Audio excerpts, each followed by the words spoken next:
The XTC Podcast. What do you call that noise? Welcome, my name is Mark Fisher. I am the editor of various XTC publications dating back from 1982 with the publication of Limelight, the XTC fanzine, lovingly compiled into the XTC Bumper Book of Fun for Boys and Girls, and more recently, What Do You Call That Noise, which has now become What Do You Call That Noise, the podcast, the XTC podcast. What do you call that noise? This is number 2, and I'm delighted to bring together from all over the United Kingdom, which is currently in lockdown, so we can do these things these days. We have our special guest today, Andy Stafford. Andy Stafford is the author of Breathing the Same Air, his memoir of his time, a remarkable time really as a young man hanging out at Crescent Studios in Bath, where XTC welcomed him in as they recorded The Big Express. With him from London, and Andrew's in Bath, I think, or Bristol?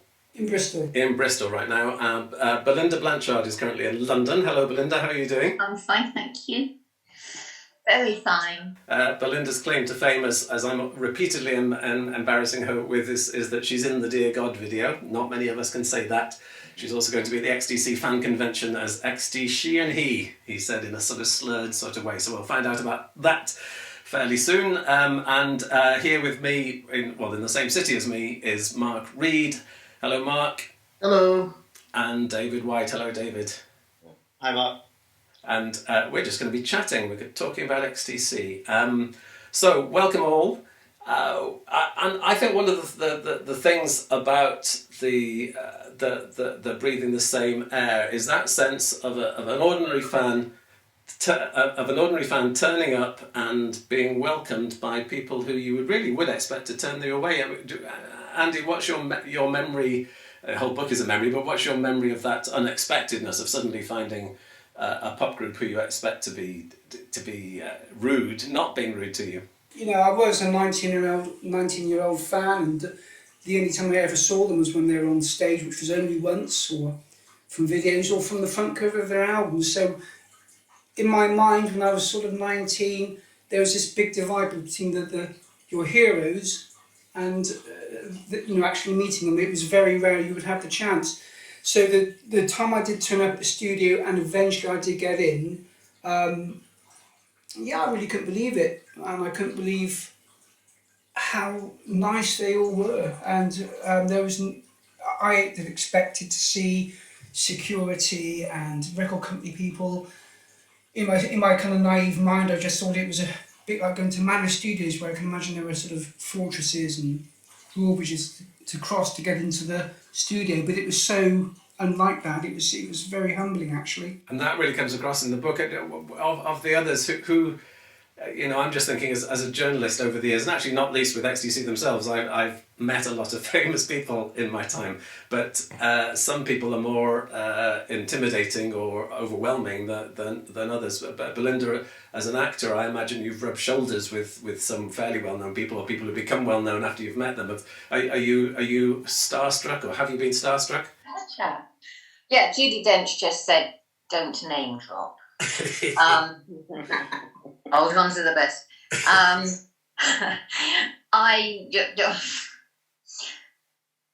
I sort of am, but I haven't worked with that many people.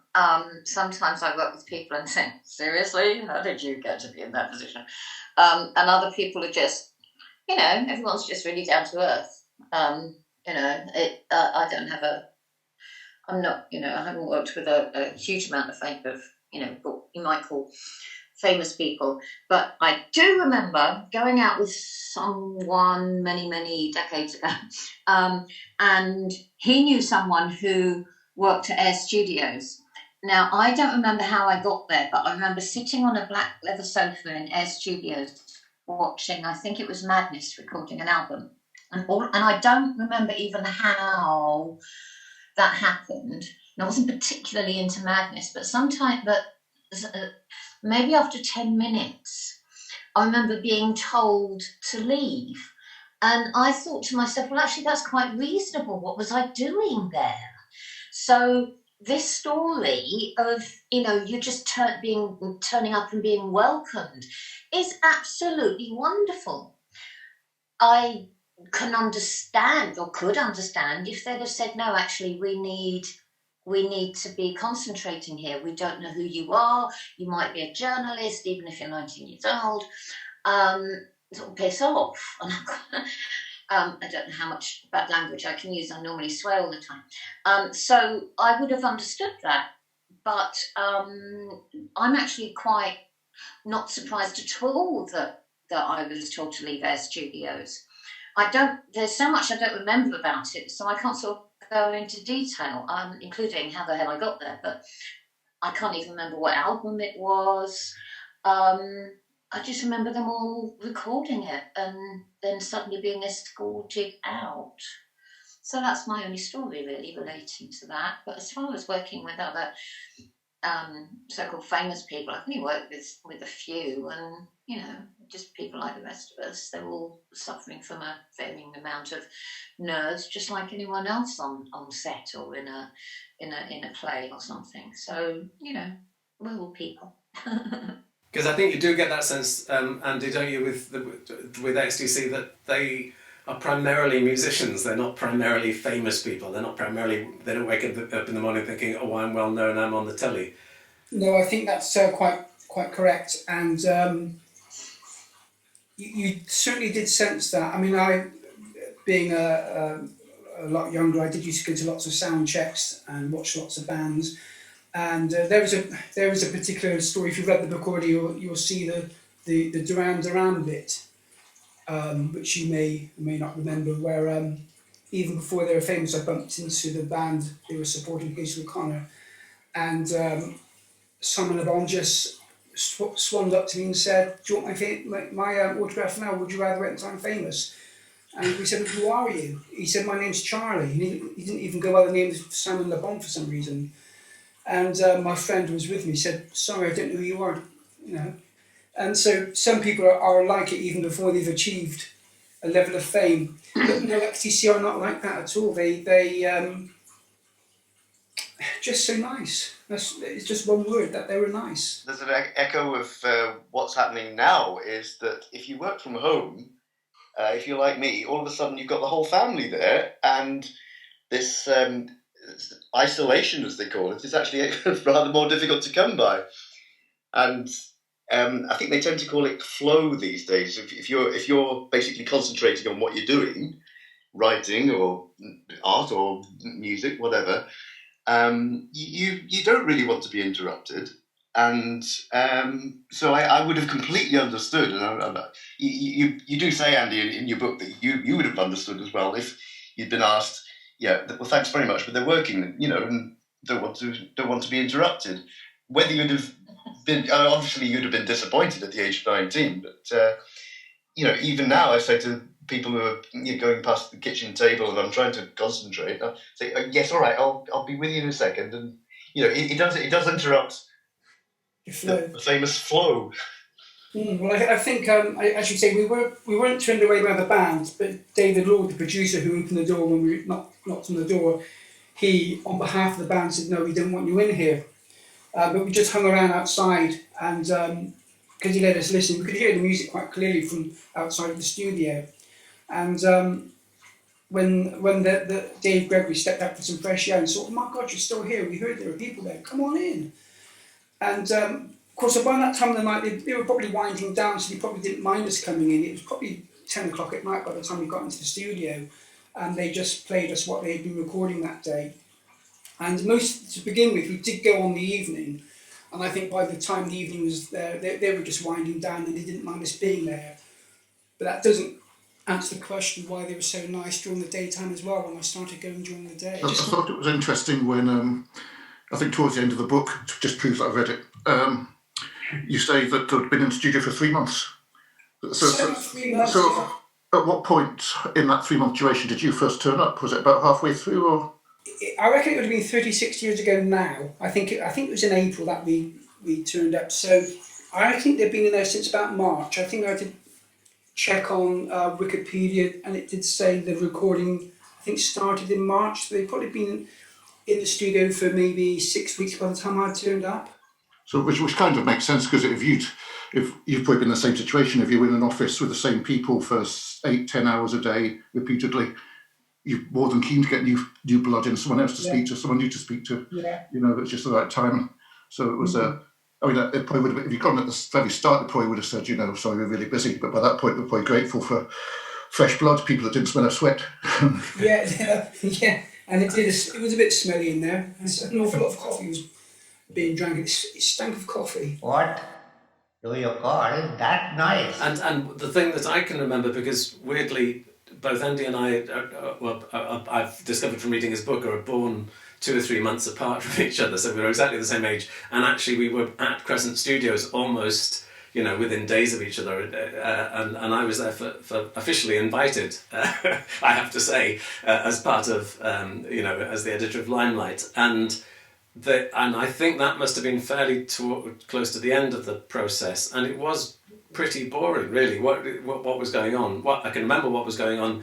It was Colin Moulding recording an overdub, not even the original, the first bass part. He was recording overdubs to make corrections on Blue Overall, and it was just this tape loop going around, going down, down, down, down, down, down, down. Of course, a song that I didn't even know at all at that point, but all we could hear was this tune going over and over again. And I imagine if that's what you're having to sit through for hours upon hours, to have some spotty youth come in, and I was the spotty youth, I don't know whether you were, and break the pattern, it must be quite a relief. There was an awful lot of just hanging around, doing nothing. And like I do reflect in the book that these were the times where I did find quite interesting, where they would just talk with each other about really dull things, about somebody who'd been in a car crash and found out they didn't have the insurance, or I don't know, somebody had broken their leg, or these sort of things. I can't remember them all now, but they were just everyday mundane things that you don't expect your heroes to talk about, and it was just like office small talk, and I was very interested in hearing that, and just like normal people. Of course, they are normal people. That's when you're 19, they're not normal in your mind. They are more than that. And I think as I've got older, I pay no attention to celebrity now. I don't think in the same way like I used to. But I think when we're all young and we're all impressionable, and we buy records and watch films, when you see somebody out of that position where they're not on the TV, or if they're not in a film, you go, whoa, well, there they are. And I think also you don't realise that the recording studio is actually a very unmusical place to be. Yeah. It's an enormously painstaking place. Yeah, it is. And it's a very strange, everything sounds strange because everything's soundproofed, even the control room, there's no echo, it's like an isolated place. Sterile, maybe.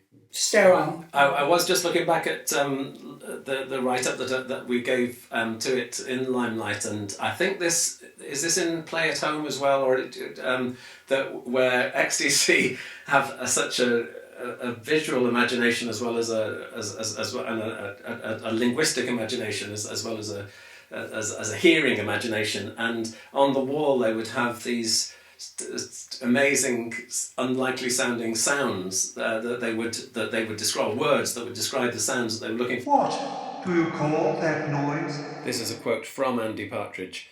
"We've got a list on the wall of sounds we've described to David Lord to get for some of the instruments. There's things like, can you make the bass go borp? And Barker and Dobson. Less Barker and more Dobson. They're sweet manufacturers, but for something like bass guitar, it's too Barker, it wants to be more dob, dob, dob. Or foing, I want the snare drum to go foing. When you hit a tightly tuned drum, you get the bang and then you get a ring, and so it's a case of separating the ring. To people who know about studios and bringing out these frequencies, they're not so ludicrous, but some of the sounds he's asked to get are quite amusing." What do you call that noise? They've used that phrase, Bjorn Borg. If they wanted the bass to go Bjorn Borg, you know, they would have some sort of metaphorical sort of onomatopoeic. I mean, they would have some sort of onomatopoeic phrase that would somehow encapsulate what they're doing. And I think there's some. I wonder whether many bands are actually like that. That they have a way of communicating with each other to express the sound that they're trying to get. I think that's probably one of the reasons that we all like XTC, is because they have such distinctive sonic landscapes that have been created because they're not just sounding like the last album. They want they want to sound it more, you know, rock and roll or whatever. Yeah, and I think also I forget the name of the.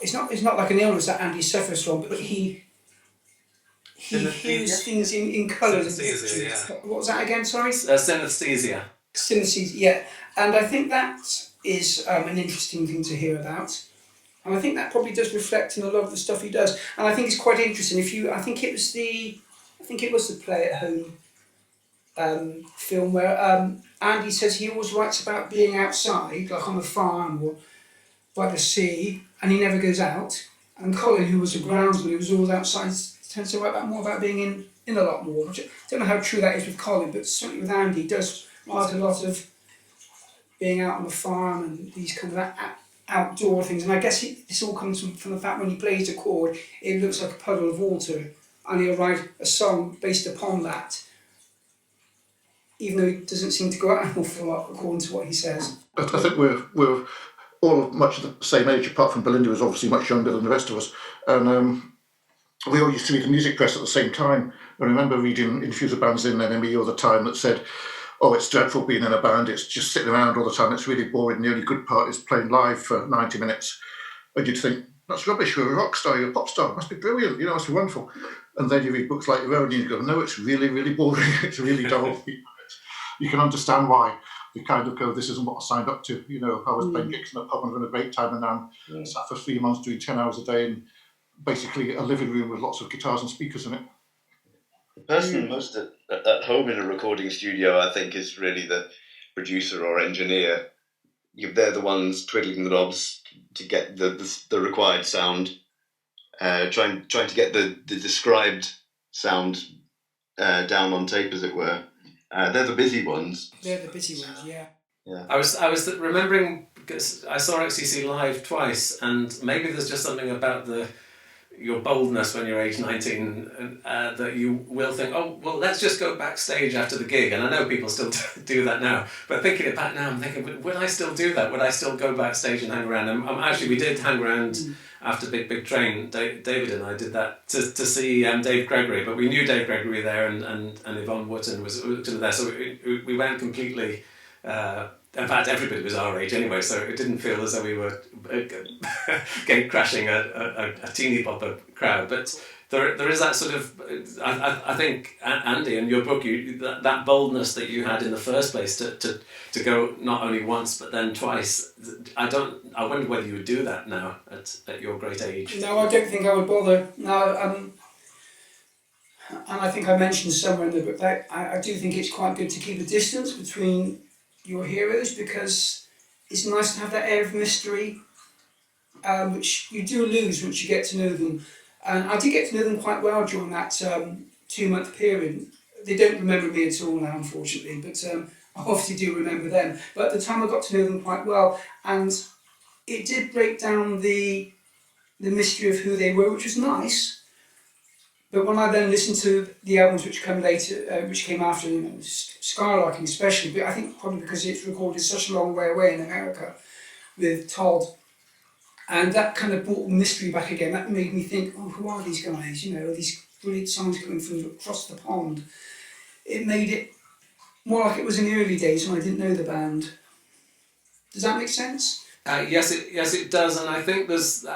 You reminded me of that aspect of the book which is quite charming, that idea that this thing is so important to you that all of these years later you're writing a whole book about it, and yet they don't remember anything about it. And so even if you're not starstruck, even these moments, those weeks or whatever, are really, really important to you. And it's the same with me, that, you know, if even now if I speak to any of them, I'm still, I'm still a bit buzzing afterwards because they do play a significant part in my life. But of course, I play a much less significant part in their lives. I'm not, I'm of no significance at all. And so I guess that's one of the, and it often happens. I think if you get very famous, much more famous than XTC, there's a sense that people know more about you than you know.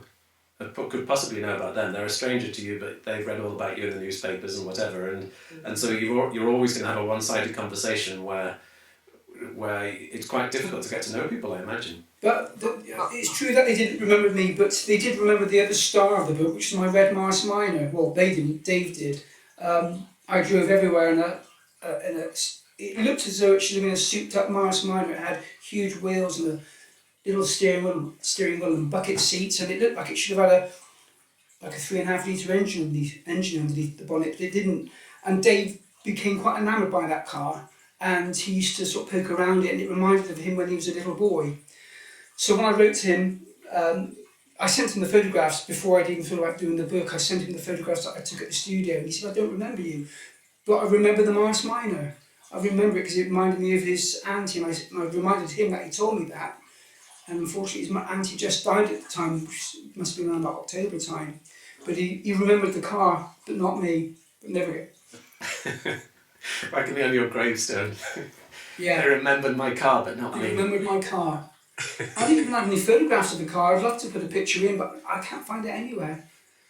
Never mind. I'm glad for the photographs you did take, even though they number about 4, is it, or something? 4. What was I thinking? There in the studio with your favourite band. I didn't bring the camera along until I think the 3rd or 4th visit. I should have taken so many pictures. They were happy for me to take pictures. I think at that age, I was buying film in only 12s because that was the cheapest. 24 or 36 was prohibitively expensive. It was a tiny little thing that it had a cassette that went in. It was a 110mm camera, if I remember correctly. And yeah, I think you may have had 12 photographs. What year was this that 1984. you did 3 years later? Yeah, 3 years later was the Dear God video. By the way, I'm 62. 3 years later was the XTC video. So I think there's an element of what you were saying about the idea of you're sort of bolder and you have less fears when you're younger. It's sort of reversed for me in that I never had any fears or anxiety about things. But now that I'm older, I sort of feel more measured in what I want to do. So that, whereas before I might say, yep, I'm going to go to that hotel and stalk that whoever, which I might have done if I was younger. Now I think, I can't be asked. I just can't be asked, as much as I might still love them. So, yeah, one is more sort of tempered and maybe slightly more comfortable, wants to stay home.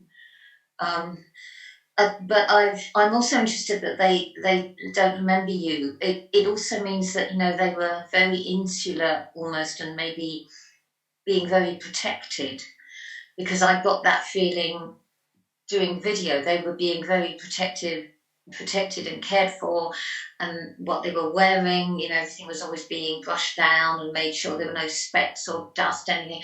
Everything was all about them, absolutely as it should be.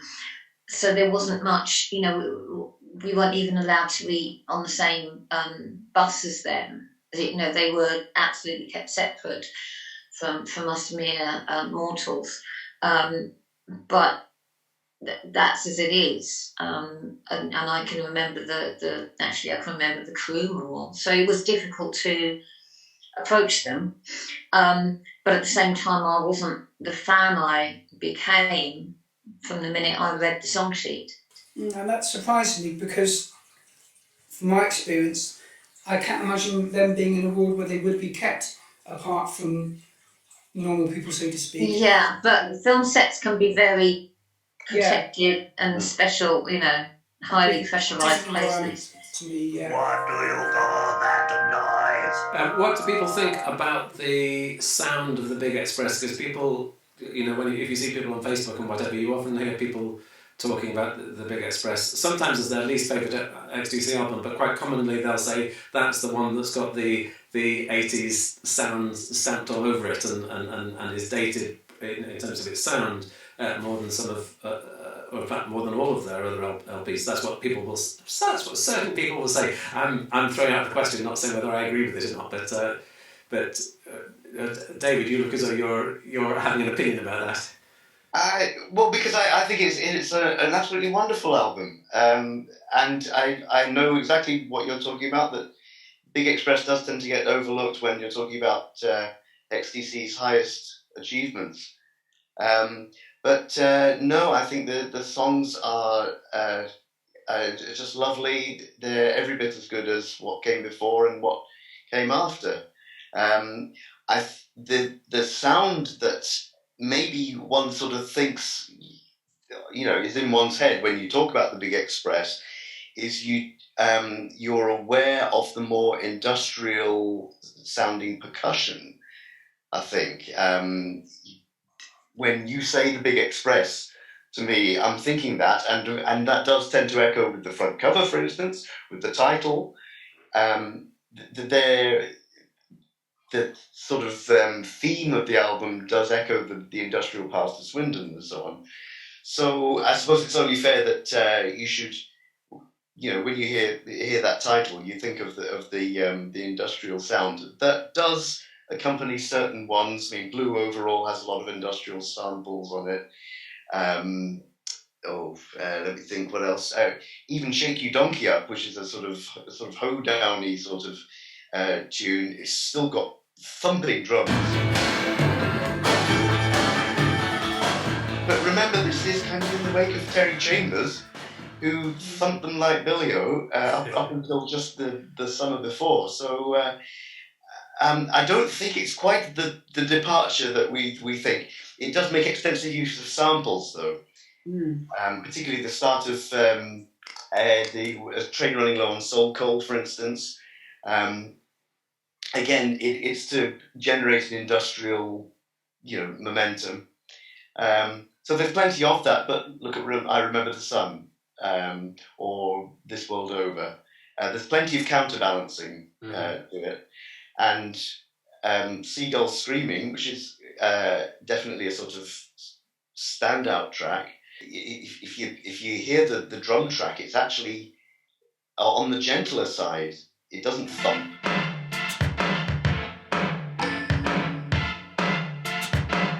It is a Lynn track, but it's actually got a lot of thought gone into it. So there's as much gentleness, I think, as there is bombast.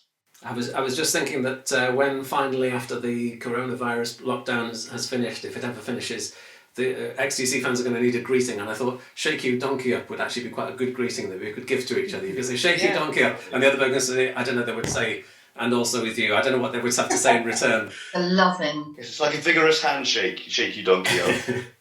And Andy, of course, you were actually potentially, we can't say for sure, but you were actually on that record. On Seagulls, at the very beginning.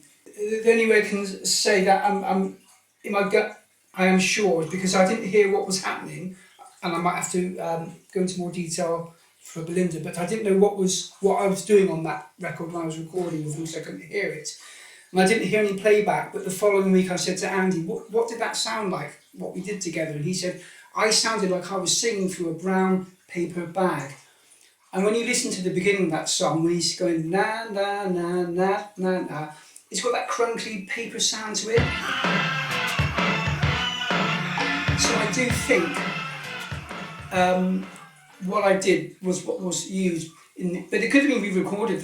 When he went to RAK Studios, he could have completely changed it all. But in my heart of hearts, I think it is me. You can hear twiddling the wheel on a guitar synth as Andy sings into it. That's a good claim to fame, I reckon. It can never be proved. And I think what's also interesting in the book, I've just remembered, is we maybe come back to the sound of the album, but what's also interesting in the book, this is a book that began as a Facebook post, is that right? Yes. So somebody had put, as they always do on Facebook, when there must be about 7 or 8 different XTC pages on Facebook, On one of them, I think it was the Andy Partridge page, that somebody said, "Oh, Big Express 35 years ago," and I just put the 4 photographs that I took at the time and left it at that. Boom. Well, I just mentioned, I didn't go into great detail, but Orit, who is one of the page's administrators, messaged me and said, "Do you want to elaborate on that? Because that is a cracking story." So I just put together a 1,000-word account full of spelling mistakes and typos and getting the weeks wrong and how long I was there. It was all kind of jumbled up, and I put it out there. And I've never had so many. I'm not particularly big on Facebook. I've got a few hundred friends, but so I'm not a big Facebook user. But I became inundated by messages and shares and all these things that were going on. So to begin with, I thought, well, for my own reasons, I think I'll try and remember more about it. So I used that as the catalyst to start what wasn't to begin with the book. It was purely just for me to try and document as best I could what I thought were 11 weeks. But the more I think about it, I think it was only 8 weeks that I was with them. I couldn't account for 11 weeks. I could have been there for a lot more than 8 weeks, but I just cannot account for it all. And that's how it started. So it's what drink does to you. Drink does to, yeah, and age and living. But I didn't begin to so I didn't start to think about turning it into something for other people to read until I was trying to recall something that happened in the studio between Dave and I thought I'd be bold and I'll ask him to see what he can remember. It was about the guitars he used, and he wrote back and he was quite happy to tell me what I was forgetting. I think it became at that point, I thought, I wonder if anybody else would like to know this level of detail that I'm kind of pouring out now. Yes. So, I began to, because I do write fiction, so I do write anyway, but I've never done anything which is autobiographical. So I thought, let's go down this route of trying to turn it into something that other people might appreciate. I didn't know how that would end up, whether it would be like a blog or I don't know what, but it ended up being big enough, I thought, to be able to let other people read as a paperback or whatever, an ebook. Andy, can you tell us a bit more about just going through the self-publishing process? I take it is self-published, is that correct? Yeah, this is the first time I've ever had proper interest from an agent though, and I decided not to bother with it because I've always self-published. I've always spent such a long time writing the letter to an agent, which needs to be better than your entire book to get the slightest of interest, and I just thought I cannot be bothered anymore. I do very well at self-publishing. I probably make more from self-publishing than I did if I was published as a proper author, if you want to refer to it as that. But a friend of mine who is published, he said, I've got a few agents who have been looking at your Facebook page and they're going to contact you. And I thought, no, I can't wait for this. I didn't know who they were, but these guys still might come up the woodwork. You know what? These agents take a long time to do things. So I thought, no, I'm not going to chase this. I should just carry on doing this on my own. And I'm pleased that I've done that. And it means it won't probably be in Waterstones on the shelf, but I think more and more people especially now, aren't going up to shops anymore. They're buying things online. It didn't really bother me. I think it echoes what has happened in art and music over the last few years through social media, that the urgency somebody feels to get their message out, the thing that they want to talk about at the time, that they don't want to be waiting 12 months for the book to go through the regular publishing process. Exactly. It's a bit like you're getting your holiday photos back 4 weeks later, by which time it's a distant memory sort of thing from Boots or whatever. Yeah. And in music these days, you can put stuff on SoundCloud quite immediately and move on to your next piece of work. I think you're right. There not be an enormous time lag. So that's why self-publishing, I assume, is much quicker, much more immediate, and yes, it just takes. Once you're happy with what you've put together, you would get it available within a few days of putting it on Amazon or whoever it is you're going to sell it on. Mm-hmm. And I wonder as well, do you think that you've been better able to define your market in the sense that the tone in which you write it is very much as you're talking to us now. You were a fan, you were 19, you were there, you can remember some bits, you can't remember other bits. There were some bits you're not too sure of the order. Some of it's impressionistic, some of it's funny, some of it's detailed, and so on. But you're writing it very much in the tone of the imagined readership, I suppose. That it's almost as if it's a big Facebook readership, and you're not trying to appeal to somebody who doesn't know anything about XTC or the Big Express. Yeah, I think you're right. I think when I was putting it together, I was hopefully, I'm not saying all of us XTC fans share the same brain, but I think we all have a certain similarity, and I wanted the way I wrote to appeal, and I think I wanted to reflect what the bands were to me, and I wanted it to be a book of friendliness, which is how I felt at the time. And I think XTC fans are a tight-knit group. I've been on other fan pages on Facebook, and there can be some nasty arguments that come off, some really nasty things, and I've never witnessed that at all with XTC. So when I wanted to put this together, when I realised there would be an audience, I wanted to keep it that way. I wanted to keep it light. I wanted people to smile a lot. I didn't want me to come across as, look what I did that none of you ever did. I'm the lucky one, and I'm just gloating over it. I didn't want to make it like that. And that's certainly, I certainly hope it doesn't come across that way. I just wanted to show the happy side of how you can put something together. And I think you're right, if it went to a publisher, they would probably want to take stuff out, change things, and make it not the book I wanted it to be. And take a cut. Yes, and take a big cut, you're right. Take a big cut, yeah, exactly, yeah. Mark, from a fan's point of view, and you're somebody who likes their music and has lots of experience of going to things, do that point Andy just made about XTC fans being of a different order to other fans? We do seem to be quite a polite bunch, and there's the occasional thing that erupts, but on the whole, there isn't the aggression that you and there's certainly a welcomingness that I don't think you see elsewhere all the time. Do you have any experience of that, Mark? Yeah, I mean, the thing I like about the book as you mentioned just then is the fact that it doesn't try to bring in everybody. It doesn't spend the first 3 chapters trying to justify itself. It just says this is a book about the XTC recording the Big Express. If you're interested, come on in. If you're not, there's another book next door that will probably do you quite nicely as well. And so because of that, it means that it's easier to read because we don't have to have several chapters of the background to it all. We just get into the nitty gritty, the meaty stuff of it all.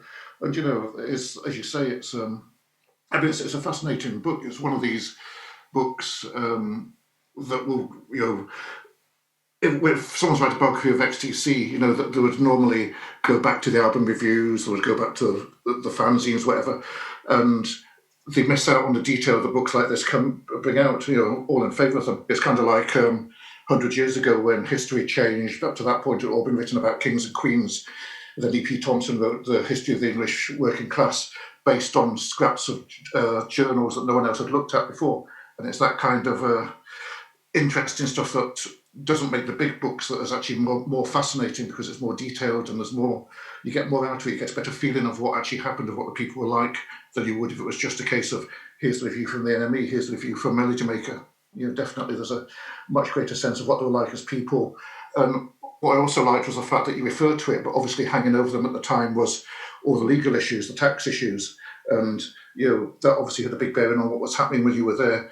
You weren't particularly aware of it, and so you didn't try to force it into the book either. And then, as you mentioned at the end of the book, they came out of that 3-month period and then recorded the Dukes of Stratosphere stuff, which was chalk and cheese. It was completely light. It was, as you say, 2 weeks of fun as opposed to 3 months of grind. I didn't pick up on any of the, when I was there, I had no feeling that they were under any great pressure.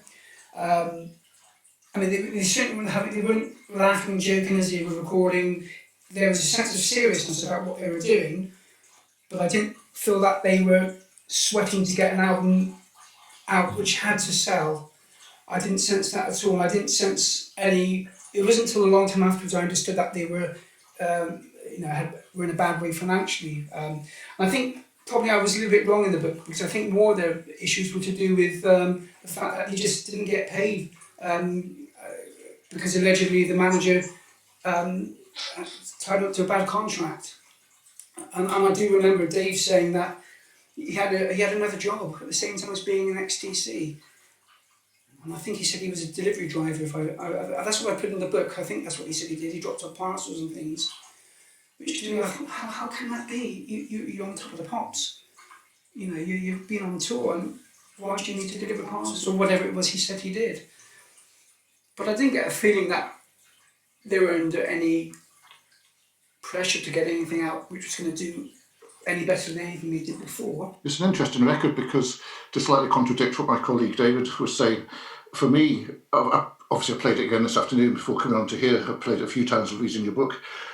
And for me, it's an album that's great as an album, you know, but it's a whole. It doesn't, to me, have any particularly standout tracks. You know, there's a couple of tracks that are slightly better, but I don't mean that as a criticism. What I mean is all the songs are equally good. You know, it's an album that just exists along there, and perhaps that's part of the frustration, because there's no, and again, if you might just disagree, no snappy Radio 1 inclined singles on it, you know, that's going to really jump out. But I think it's all the better for that, you know, but that possibly wasn't what they were being looked to produce at the time. And yet, it's quite funny, I was just looking back at Limelight, and this was, I think, before, I must have been writing this before the Big Express came out, but after or I suppose the interview would have been done when I was there at the same time as Andy was, and they were talking about Shake You Donkey Up as being a possible single, which it just seems quite bizarre. I mean, I like Shake You Donkey Up, but it doesn't sound to me like a single, and yet apparently Virgin were taking it quite seriously. And I think, and actually, even if you think about the ones that were singles, am I going to get this right? Was This World Over and Wake Up singles? Neither. Wake Up was a B-side. Was it a B-side? Yeah. That was a B-side of All You Pretty Girls. Oh, All You Pretty Girls. All You Pretty Girls is more obviously a single, isn't it? Yeah, yeah. Wasn't it outsold by the Juice the Stratosphere album? It was outsold by that. Yeah, yeah. Even when people didn't know who that was. Yeah, yeah, yeah. So they were, and I think, and actually again in the Limelight interviews I was just reading over, they were sort of saying that they were sort of out of the loop with Mama, and then even more out of the loop with this one, and it just felt that they were just going off in their own, ploughing their own furrow, which. But it's that very point that attracted us all to them. Mm-hmm. Yeah. I think that's the point. That's why we're here. They weren't obeying. They weren't doing the game. That's why we're all here, because that's exactly what appealed to us. You're dead right, and I've put that right at the end of the book, because I've asked myself, why do I like them so much? And I think it's because they've, and I say apart from the first couple of albums, which were jagged and angular and new wavy and fast, but kind of from Drums and Wires onwards, there was a change. And I think now, especially from perhaps English stuff onwards, you cannot say in which decade those songs were recorded. They follow no trend or fad. And I think I referred to Dear God when I said if someone said that had been recorded in the 70s or now, I would believe you, because it doesn't have any sense of era to it at all.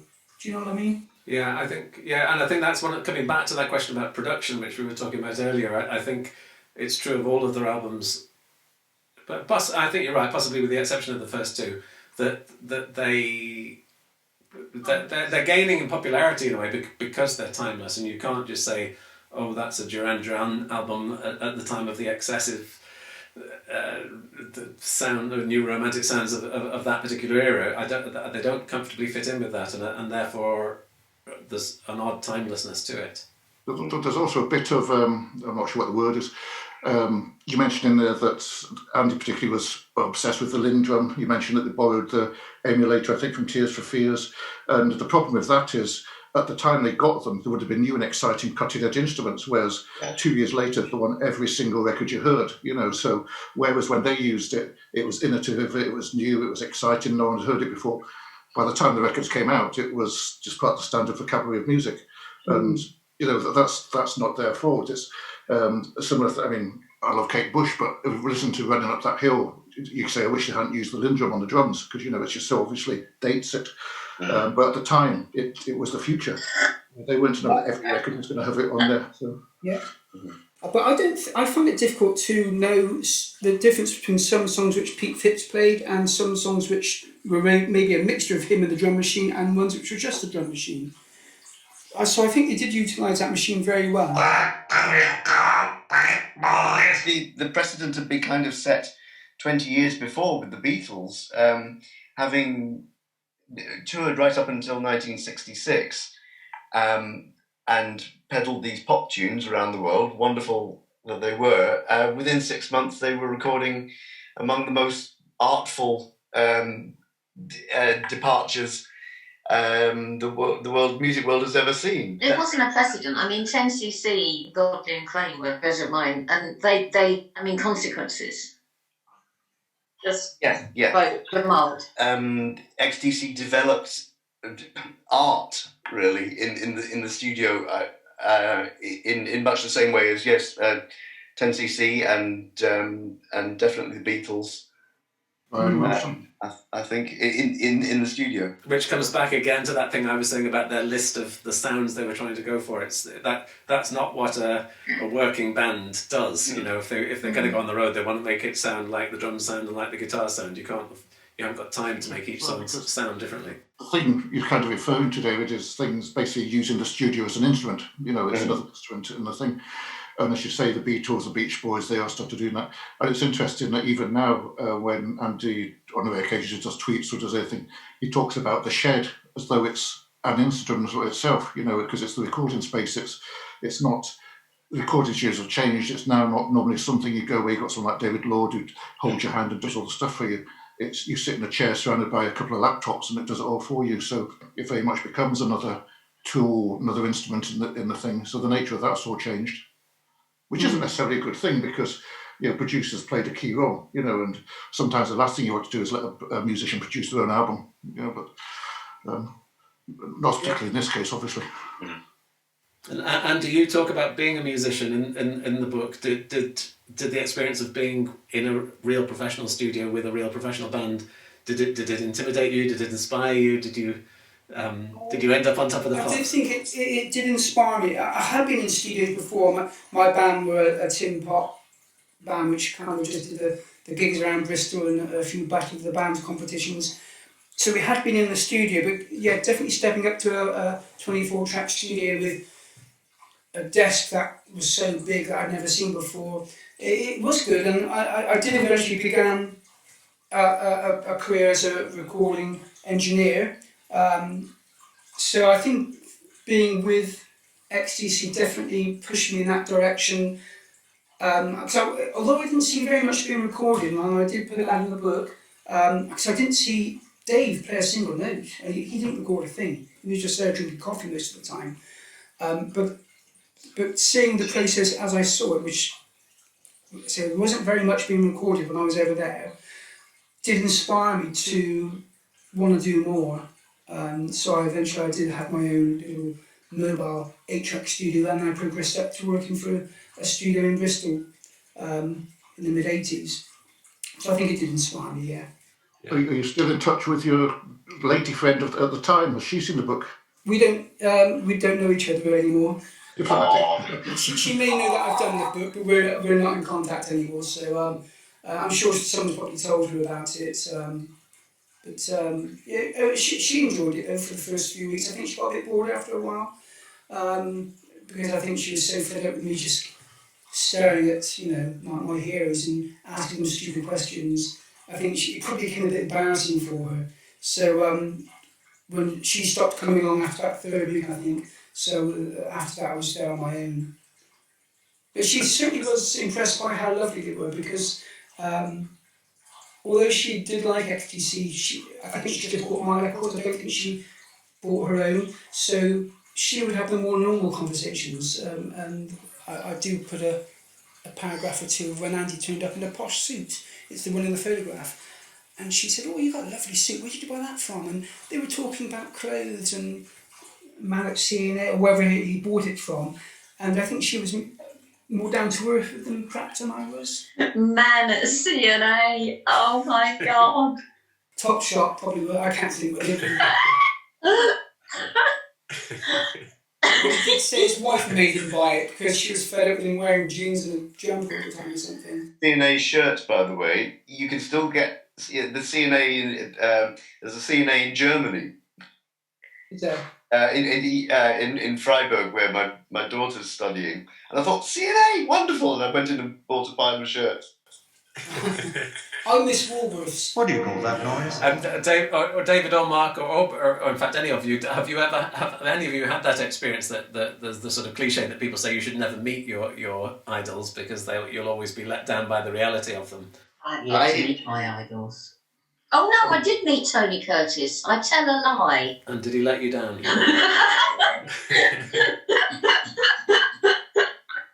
I absolutely adored Tony Curtis, and I did meet him, and I thought how charming he was. And then I read a whole load of stuff about what a piece of nasty work he was, especially during the filming of The Persuaders, which broke my heart. I'm still having therapy.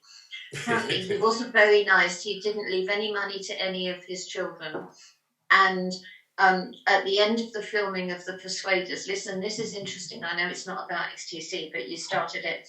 He was really mean to the crew, but they all said how he was able to be on camera. He really worked well on camera, and as soon as they said cut, he was back to being a miserable son of a bitch again. That's all I have to say. I'm just going to fill up. I went to school in St Andrews, and just along the road from us, from the school, was the Tourist Information Office. And in the window of there every day, they would post the tee-off times for the old course. And it was part of the thing that to get on the old course, you couldn't give a false name, you couldn't put someone else's name and then turn up. You had to, if your name wasn't on the list, you weren't getting in effectively. And so we'd wander along and see things like C. Eastwood and things like that, and we'd just go, oh yeah, whatever. And but you do kind of get blasé because St Andrews is a very small town, and you do get a higher ratio than usual of celebrities coming to play the golf there, and so it's kind of like, oh yeah, there's so and so, and so not so much. I mean, I'm trying to think. Terry Wogan. Or I'd be odd, I tell you, Wogan. There's just one thing I forgot to say. As someone who writes a diary every day, it suddenly occurred to me, and it's only just this second occurred to me, that I would have written about that day that I recorded the Dear God video, and it's never occurred to me to look at that day, but I don't know what day it was. But didn't you tell me that you don't look back at your diaries? Oh, well, I don't, but the last week I was tied because, I'm high risk. No, I'm at very high risk, so I've got to stay in. So, of course, the flat's never been tidier, it's all clean, everything's put away. So I was cleaning out the cupboard where all my diaries were, and about 3 hours later I emerged tear-stained, having read my devastatingly sad teenage years, and that's when it occurred to me that you don't look back because it's so desperately sad. So yes, it would be good to know exactly what date it was and see what I said about it, because I tend to write very factual stuff. We did this, we did that, and on days like this where very little happens, I'm writing down my thoughts, my feelings, yada yada. So the more I do, the less I write. And the less I do, the more I write, because then I can start writing about feelings and thoughts. But that's neither here nor there. It would be really good if anyone knows the exact day that video was filmed. I might have to go back. Oh God! Well, if you do find it, we'll have to come back and we'll have to have another podcast, a podcast just on your diary from Dear God, because that would be fascinating to see. I'll put it in the I'll put it in on the Facebook page. I've been intrigued for an hour now, so you need to tell me what's XT she and me is. Oh yes, I haven't asked that question. What XT she and he? Sorry. Oh, XTC and he. Somebody a while ago asked about in America. They were it was a group of women who were an XTC tribute band. So I said XTC, and they all went, "Yay, that's brilliant." And the reason I said that is because the tribute band for AC/DC is AC/DC, which is brilliant. So when the convention started, the idea of the convention started, I said, right, that's it. I want to sing a few songs. Because Ed Percival, that basically, sorry Ed, but it's true, had said that I couldn't sing with them because the man who sailed around his soul was not the sort of stuff that they do, and I knew I could sing it. So having seen Jake, you are fucking amazing, Crawford, I asked him if he could do it, and then I said to Imogen Bebb, do you want to do this with me? And she said yes, so now it's XTC and he, she being Imogen Bebb and he being Jake Crawford. So we're doing 3 songs, including my take of Dear God, which is actually really, really angry. And the reason I want to do it angry is because I saw Jane Horrocks doing cabaret, or at least I saw some of her doing cabaret. And unlike Lisa Minnelli's tape, she was really, really angry about her life and everything she did. I don't know if you saw this, Mark Fisher. Everything about that song was her frustration and anger. What good is living alone in your room? It was so frustrating. And so when I thought, well, I'll just do this from my heart, and I started singing Dear God to myself, and by the end of the last bit, I was in tears. I was absolutely in tears, and I thought, that's it, that's how I'm going to sing it. So that's why I'm going to sing Dear God. I'm also going to do Man Who Sailed, and Jake and Imogen have promised me that they can nail it. And then I wrote a song based on the tune of Billy Joel's We Didn't Start the Fire, but it's a whole load of song titles of XTC and XTC related people. And it starts, pale and precious crowded room, bike ride to the moon, Madam Bonham, desert island, complicated game, do what you do day in, day out, dying, English roundabout, in a loving memory of optimism. And then it goes on. You've heard it first here. And then I've got my backing singers, and it's quite funny. I've got loads of different song titles from like Barry Andrews and Dave Gregory's Big Big Train, and so everybody that was involved. And I've got all these song titles, and I was thinking of putting in a test, like which one isn't a song title from one of them. But anyway, so that's XTC and he. And they don't know it yet, but we're actually going on a world tour. That is to say that, you know, my cousin in Barry might be able to get us a gig. So XTC. Fantastic, and that's at the XTC Fan Convention. That's all being well. Will be in September. In September in Swindon. Very good. Does anybody have any final questions for Andy in particular, having written such an entertaining book? I've got to get that book, and I'm not You've got to saying get that that book, 2 yeah. gins and a glass of wine down. You said a bottle. It sounds so sweet. Thank you. It is a very sweet book. And Andy, remind us, the world, how the best way to get Breathing the Same Air. Probably just go to Amazon and put Breathing the Same Air, XTC in the search bar, and it will come up. Easy as that. And it's available in real 3-dimensional book or form or as an ebook, isn't it? In real book as well. And after a period of time, it will be on the other non-Amazon places, like Apple and the other places as well. What do you call that noise? We question for Andy. When Big Express came out, there was a magazine that I think it only lasted a year or two. It was a musician's magazine called 1-2 Testing. It was the precursor to a free magazine that used to crop up in music books, music stores called Making Music.